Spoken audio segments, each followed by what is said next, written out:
Tuhan bersamamu.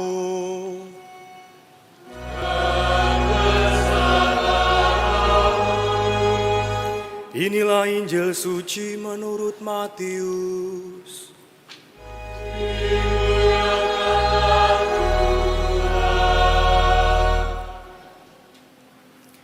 Pada suatu hari, Yesus keluar dari rumah dan duduk di tepi danau. Datanglah orang banyak berbondong-bondong, lalu mengerumuni dia, sehingga Yesus naik ke perahu dan duduk di situ. Sedangkan orang banyak semuanya berdiri di pantai. Yesus mengajarkan banyak hal kepada mereka dengan memakai perumpamaan-perumpamaan. Ia berkata, ada seorang penabur keluar untuk menabur. Pada waktu ia menabur, sebagian benih itu jatuh di pinggir jalan, lalu datanglah burung dan memakannya sampai habis. Sebagian jatuh di tanah yang berbatu-batu, yang tidak banyak tanahnya. Lalu benih itu pun segera tumbuh karena tanahnya tipis. Tetapi sesudah matahari terbit, layulah tumbuhan itu dan menjadi kering karena tidak berakar. Sebagian lagi jatuh di tengah semak berduri. Lalu makin besarlah semak itu dan menghimpitnya sampai mati. Sebagian jatuh di tanah yang baik lalu berbuah. Ada yang 100 kali lipat, ada yang 60 kali lipat, ada yang 30 kali lipat. Siapa yang bertelinga, hendaklah ia mendengarkan. Demikianlah sabda Tuhan.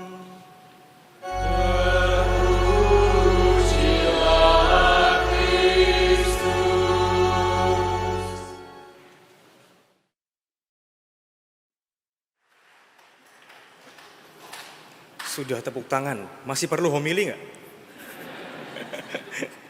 Kayak acara ini aja ya, mantenan ya. Teman-teman remaja, Bapak Ibu dan saudara-saudara yang terkasih, itu adalah video visualisasi yang dibuat oleh teman-teman remaja Kota Baru. Dan rasanya dari video itu kelihatan bahwa tokoh utama ini bergulat untuk bisa merubah nasibnya ya. Dari yang tadinya nilainya jelek, main game terus, dia punya cita-cita ingin masuk ke sekolah yang diimpikannya. Tapi terutama sih pengen lulus aja sebenarnya ya. Lulus aja susah ya, apalagi mau ke sekolah yang diimpikan ya. Teman-teman remaja, perubahan itu tidak mudah ya. Perubahan diri itu tidak mudah seperti membalik layar handphone ya. Dari begini, dari portrait ke landscape. Kayak main game ya, tidak semudah membalik layar handphone atau tidak semudah mengghosting orang. Perubahan itu berat, perubahan itu perlu diperjuangkan dengan sungguh-sungguh. Nah, saya kira teman-teman di sini setelah menjalani 1 tahun ajaran yang lalu sudah merasakan ya, mungkin sudah belajar juga, sudah membangun niat apa yang harus saya lakukan supaya nilai saya lebih baik lagi.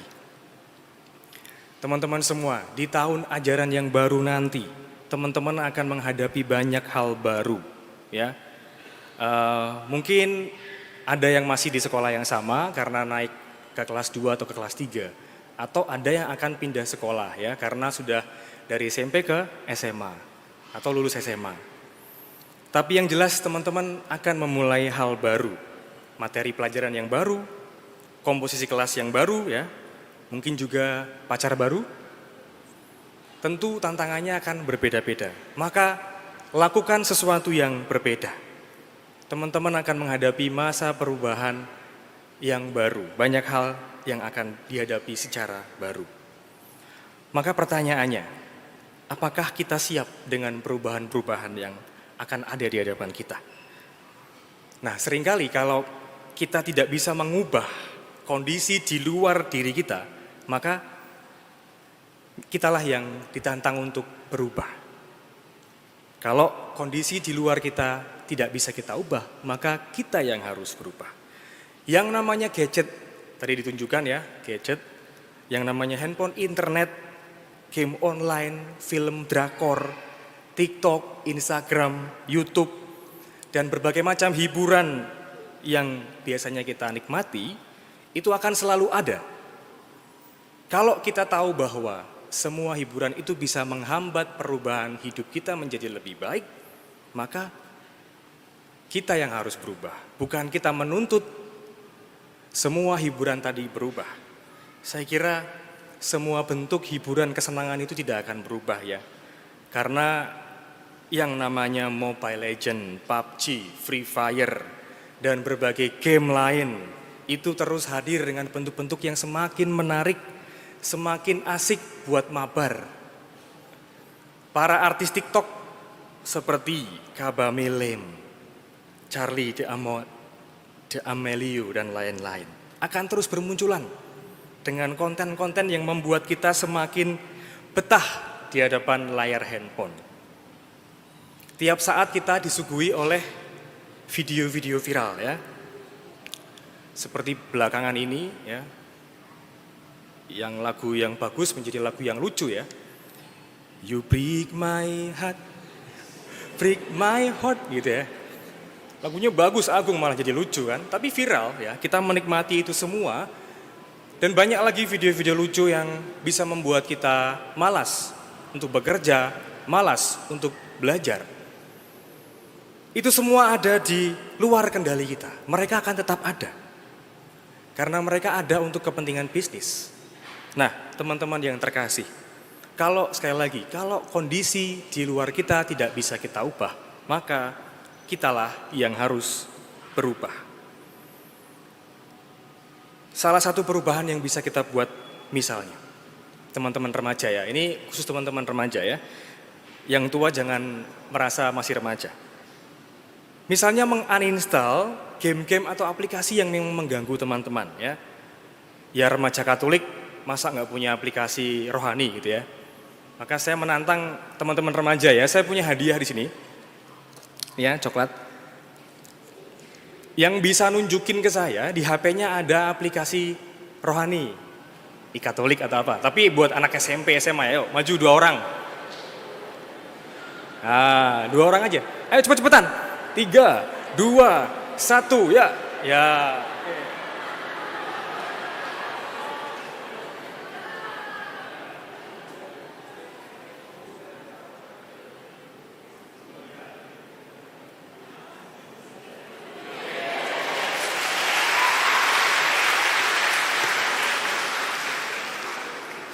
Yang lain pasti ada, tapi coklatnya terbatas.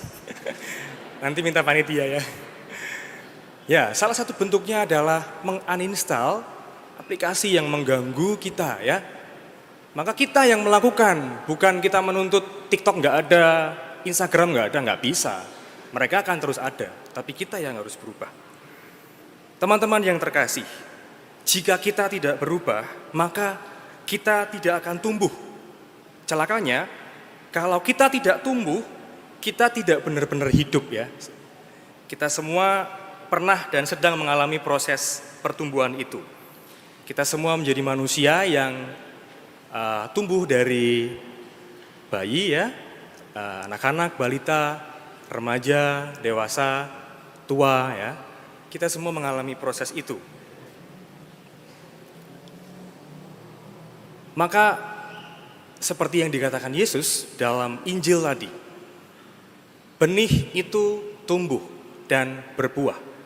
Benih yang jatuh di tanah yang subur itu tumbuh dan berbuah. Artinya benih itu berubah.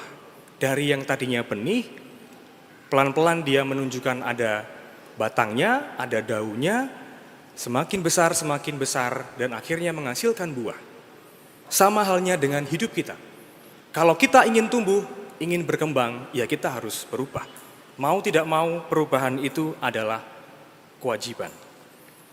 Maka tema yang diangkat oleh teman-teman remaja Katolik, Kota Baru, metamorfosa ya. Secara sederhana metamorfosa itu dapat dikatakan sebagai proses perkembangan biologi pada hewan yang melibatkan perubahan penampilan fisik atau struktur ya. Cek Wikipedia ya, ini jawaban saya nyontek Wikipedia. Nah, pertanyaannya untuk teman-teman remaja. Sebutkan tahap-tahap metamorfosa, 1 orang, ini. Pakai istilah biologi loh ya, ini tunjukin dong yang anak IPA. Jangan cuman kayak lagu ya, yuk 3, 2, 1, yuk maju. You break my heart. Nggak ada nih.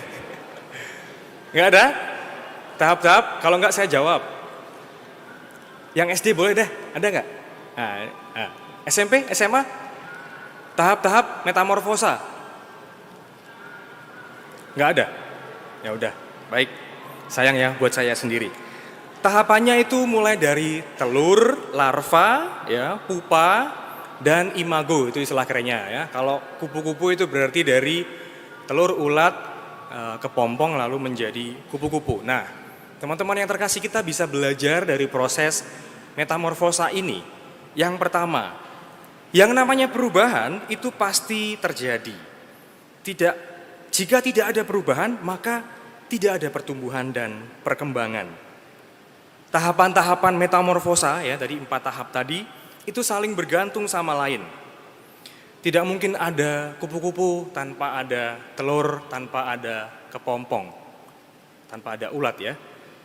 Jadi yang namanya perubahan itu harus terjadi dalam hidup kita. Maka jika kita tidak membiarkan diri kita melalui setiap tahap perubahan dalam hidup kita, pada akhirnya kita tidak akan berubah. Yang awalnya males-malesan ya akan tetap males-malesan ya. Yang nilainya jelek ya akan tetap jelek. Itu dia ya. Jadi perubahan itu pasti dan kita harus melaluinya. Yang kedua, semua yang kita konsumsi, kita serap, kita tonton, kita dengar akan menjadi sumber makanan dan energi untuk membentuk diri kita menjadi pribadi yang baru. Kalau kita melihat dalam proses metamorfosa, tugas dari ulat itu apa? Makan, makan, dan makan. Nah, itu ada fungsinya ternyata. Ulat itu makan supaya itu menjadi bahan cadangan makanan ketika dia berproses bermetamorfosa menjadi kupu-kupu. Maka teman-teman yang terkasih, percayalah bahwa proses kita menyerap berbagai informasi, pengetahuan, proses kita belajar, proses kita untuk mengenal banyak hal baru yang baik, itu adalah bekal penting untuk proses perubahan kita selanjutnya. Pembelajaran yang ketiga, kita perlu membuang pola-pola lama yang mengganggu. Saat ulat itu tumbuh dan bermetamorfosa, ia akan membelah kulitnya berkali-kali.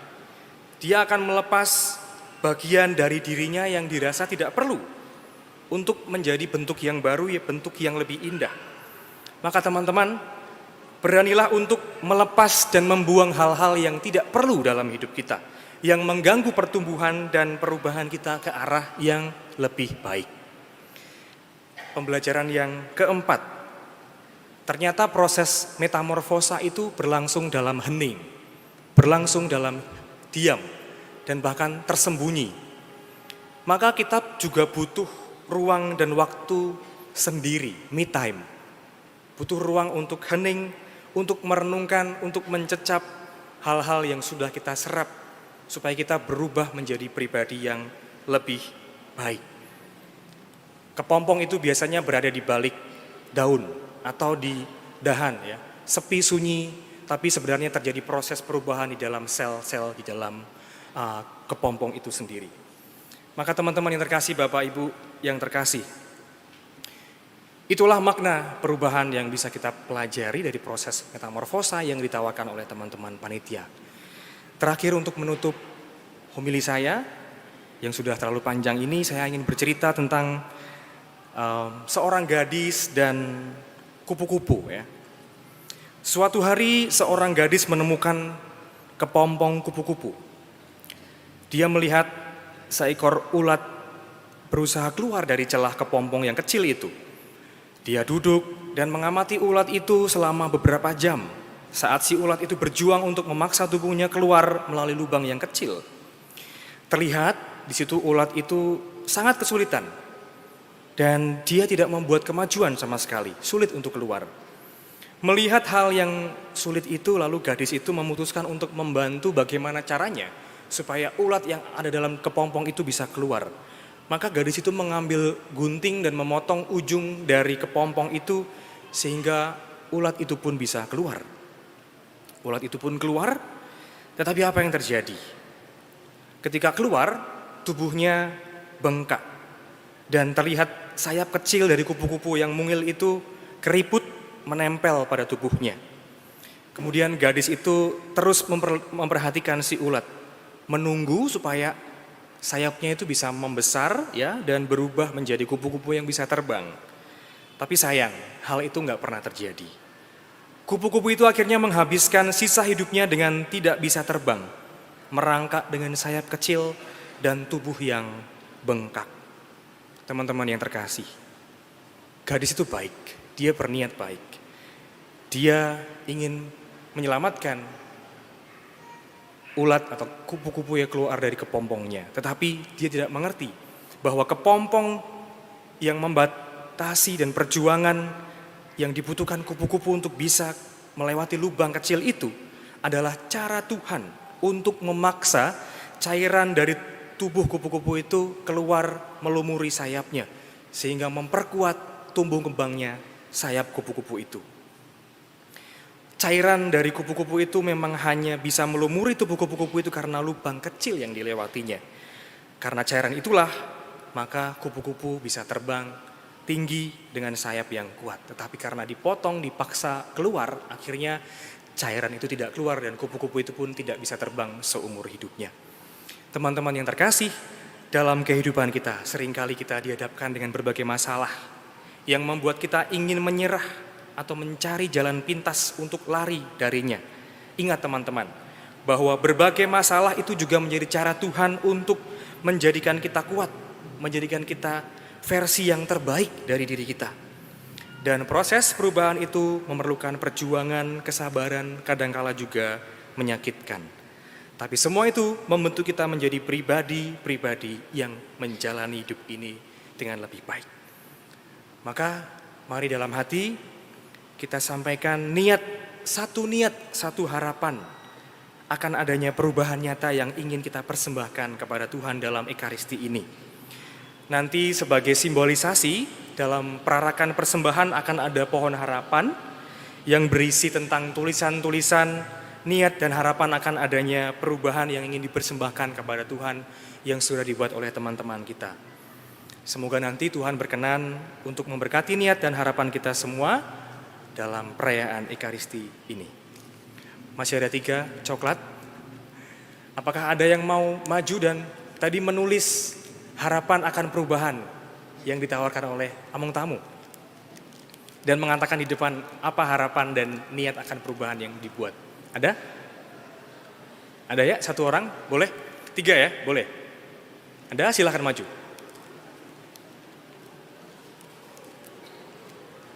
3 ya, oke. Boleh ke depan sini. Sampingnya Romo ya. Apa yang kamu tulis tadi? Harapan, niat, perubahan apa yang kamu tulis? Kalau buat saya sendiri, harapan saya di tahun ajaran yang baru ini, saya tentunya pengen jadi pribadi yang lebih baik lagi dan niat saya itu ingin menjadi pribadi yang lebih baik, terus lebih berguna buat sesama, terus tentunya menjadi value saya lebih baik, lebih tinggi lagi gitu. Jadi pengen merubah diri saya yang dulu yang jelek-jelek, yang saya anggap kurang, kayak di bagian nilai, terus di bagian sifat, itu bakal saya rubah lagi untuk lebih baik di tahun ajaran yang baru ini.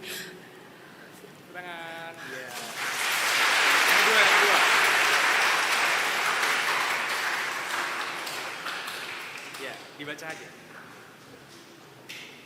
Pendek. Ya. Yang akan saya lakukan supaya saya semakin baik dalam tahun ajaran kali ini itu lebih sering berdoa dan lebih sering menghormati kedua orang tua saya dan selalu fokus dalam mengerjakan tugas-tugas di sekolah dan tidak selalu memegang HP setiap saat karena membuat tidak fokus mengerjakan.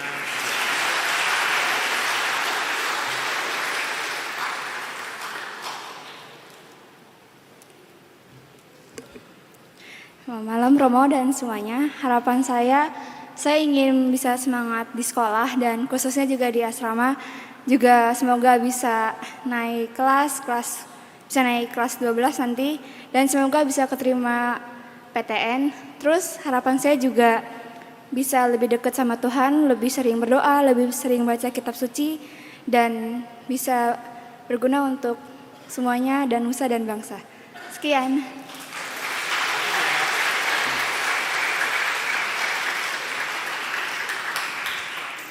Mari kita persembahkan niat dan harapan kita untuk bisa berubah menjadi lebih baik.